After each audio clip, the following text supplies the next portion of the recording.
We do start our show, though, with unfortunate news out of the WNBA. Caitlin Clark announced today that she will miss both the three-point contest and the WNBA All-Star Game this upcoming weekend in Indiana after re-aggravating a groin injury in that final minute of Tuesday's win over the Connecticut Sun. Clark had missed 4 games and the Commissioner's Cup final with that groin injury earlier this month, and now will be out for this weekend's festivities, which really stinks for fans, but you know that if there was any way that she could be out. Adam Silver just watched the WNBA's biggest star officially pull out of the All-Star Game, and the timing couldn't be worse.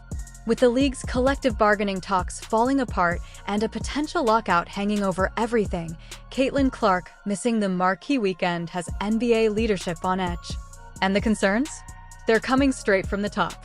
So, is Adam Silver right to be worried about how the WNBA is handling its most valuable player during such a critical stretch? Let's break down exactly what happened and why this could spell major trouble for the league. On Thursday afternoon, Caitlin Clark confirmed she won't be suiting up for Saturday's All-Star Game or Friday night's three-point contest after re-aggravating a right groin injury earlier in the week. But here's the real issue. This isn't just bad timing. It's a crisis. Because all of this is unfolding right in the middle of high-stakes CBA talks that could decide whether the WNBA even has a 2026 season. I'll leave the specific question about the foul to my colleague, Commissioner Engelbert. I mean, I other than as a fan, obviously, you know, it's nothing new in basketball that there's sort of welcome to the league moments, especially for heralded rookies. But of course, I want to see Caitlin treated fairly. Adam Silver's already gone on record saying, of course, I want to see Caitlin treated fairly and appropriately in the league. So watching the WNBA's top attraction miss their biggest weekend because of what looks like poor injury management, that's got to be setting off alarm bells. When the commissioner of your biggest partner league is openly questioning how your stars are being treated, that's not just a suggestion. It's a clear warning.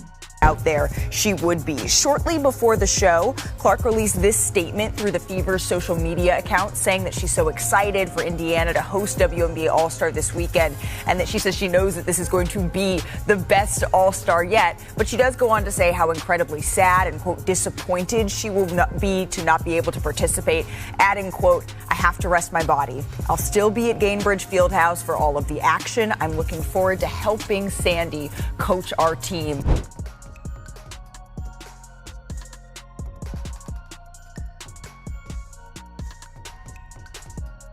The timing of Caitlin Clark's injury couldn't be worse for the WNBA, and honestly, it's time to hold some people accountable for this mess.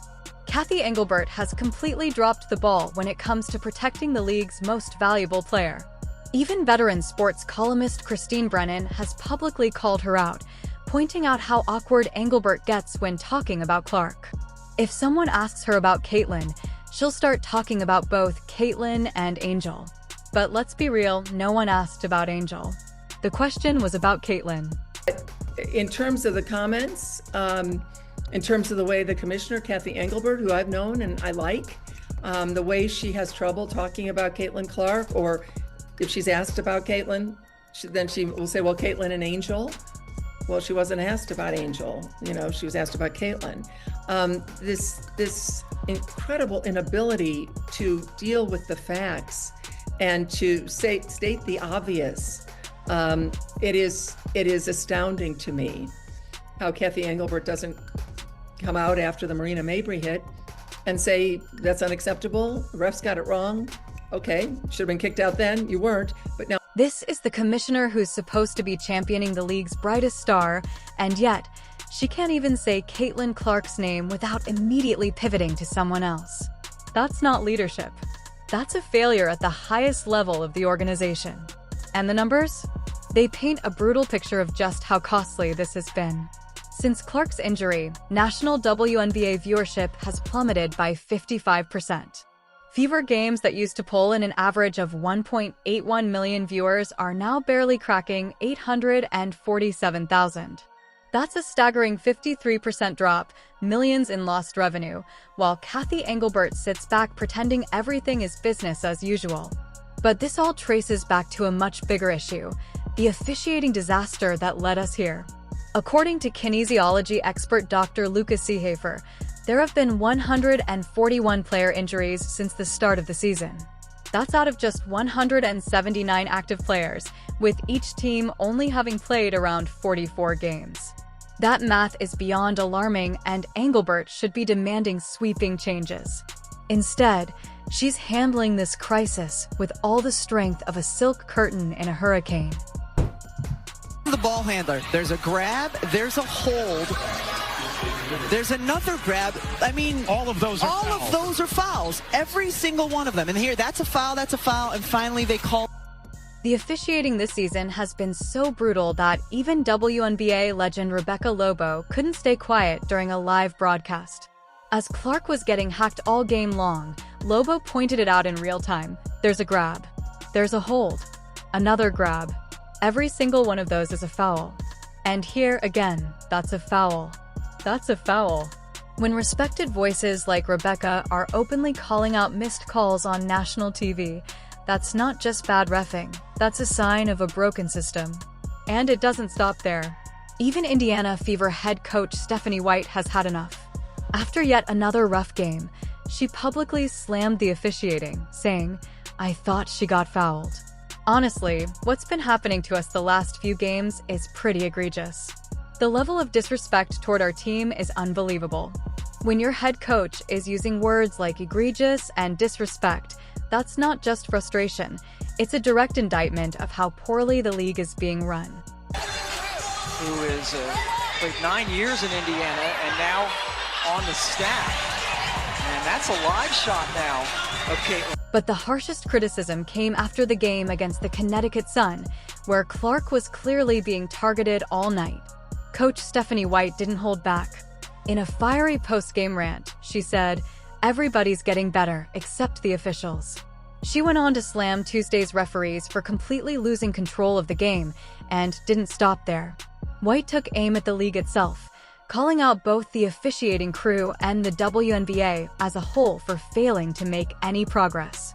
The game is fast now. Things are happening quickly. Everybody's getting better, except the officials. So we gotta find a way to remedy it. I mean, you've heard every coach talk about it, so I don't know what the answer is. Here's a clean, original rewrite of that line, keeping it conversational and flowing naturally in a narration style. That you guys as an organization are doing, I mean, you're speaking out at this point, but anything more that you are doing or you hope to do to engage in the league and addressing these issues with the officiating that you've been very vocal with? I mean, I think every year when we have our league meetings in the fall and in the spring, we say the same thing over and over and over, and nothing has changed. This is a commissioner who's supposed to be pushing the league's biggest star front and center, but instead, she can't even bring herself to say Caitlin Clark's name without deflecting to someone else. That's not leadership. That's dysfunction at the top. And the numbers back it up. When Clark isn't on the court, national viewership tanks. Fever games on national TV went from averaging 1.81 million viewers before her injury to just 847,000 after she was sidelined. That's a 53% drop, millions of dollars in lost revenue, and Kathy Engelbert is out here pretending everything's fine. Now let's talk about the sequence of failures that led to Clark getting hurt in the first place. This isn't just bad luck, it's the direct result of officiating breakdowns. In one glaring incident, Marina Mabry shoved Clark to the ground after the whistle. Refs initially called a basic technical, but after the internet exploded in outrage, the league upgraded it to a flagrant 2. That change didn't come from proper officiating, it came from public embarrassment. Even Clark's brother Colin took to social media, writing, "Make no mistake, this is on the refereeing," blaming the injury on the officials' failure to manage the game. When family members start publicly criticizing officiating, that's not just venting. That's the voice of someone watching their sister get hurt because refs won't do their jobs. And Engelbert's response? Absolutely tone deaf. When pressed about the officiating controversy, she said, "I do find it interesting that no winning team ever complains about officiating. No losing team ever doesn't." That's not leadership. That's smug dismissal from someone who clearly doesn't grasp the scope of the problem. And the financial impact? Massive. In 2024 alone, 23 WNBA games crossed the million-viewer mark, and Caitlin Clark played in all but 3 of them. If you look at the most watched games this season, you have to scroll down to number 15 before you find one that doesn't feature the Fever. That's how much of a draw she is. And Engelbert can't even keep her on the floor. The revenue boom tied to Clark has been huge. ESPN ratings jumped 170% this year, from 454,000 viewers on average to over 1.2 million. ION saw a 133% increase. All of that ties back to Clark. And yet, the failure to protect her is putting hundreds of millions of dollars at risk. This isn't a one-off situation either. The officiating issues have plagued the entire season. Just look at Tuesday's game between the Fever and the Sun: 5 technical fouls, 3 ejections, 2 flagrants, and total chaos.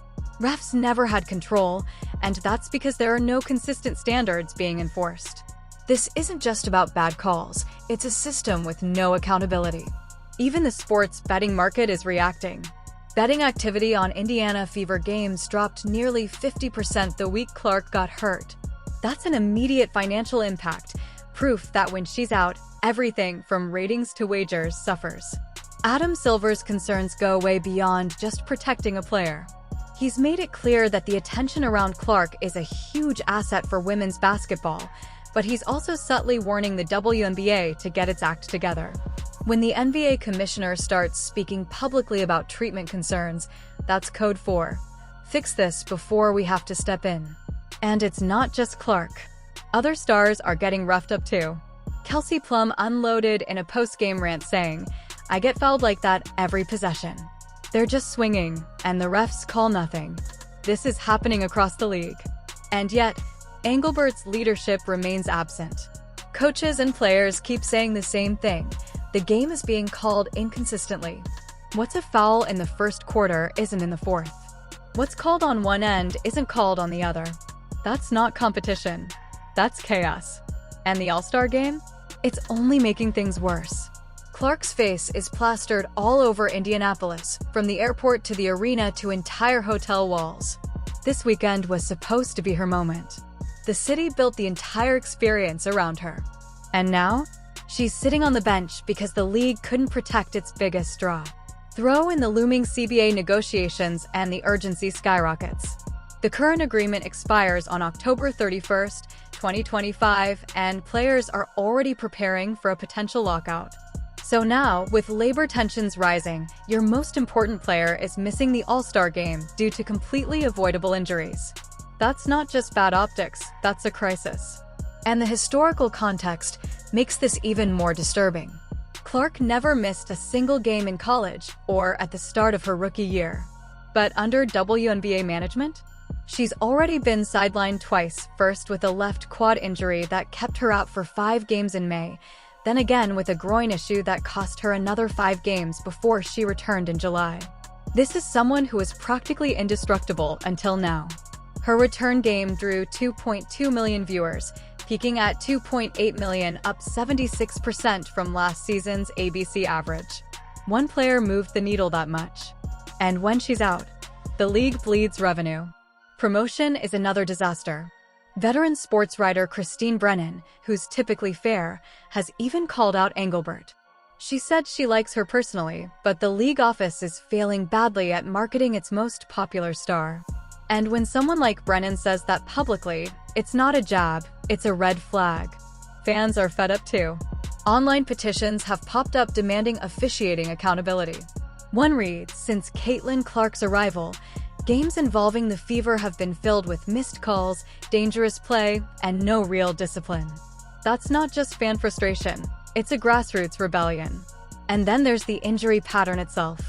Analyst Rachel Demita pointed out how Clark's issues keep jumping from quad to quad, then to one groin, now the other. She warned, "You can't ignore injuries that move around your body, it means something's off mechanically." In other words, this isn't just soreness. This is wear and tear caused by mismanagement, overuse, and neglect. This is the commissioner who's supposed to be championing the league's brightest star, and yet, she can't even say Caitlin Clark's name without immediately pivoting to someone else. That's not leadership. That's a failure at the highest level of the organization. And the numbers? They paint a brutal picture of just how costly this has been. Since Clark's injury, national WNBA viewership has plummeted by 55%. Fever games that used to pull in an average of 1.81 million viewers are now barely cracking 847,000. That's a staggering 53% drop, millions in lost revenue, while Kathy Engelbert sits back pretending everything is business as usual. But this all traces back to a much bigger issue, the officiating disaster that led us here. According to kinesiology expert Dr. Lucas Seehafer, there have been 141 player injuries since the start of the season.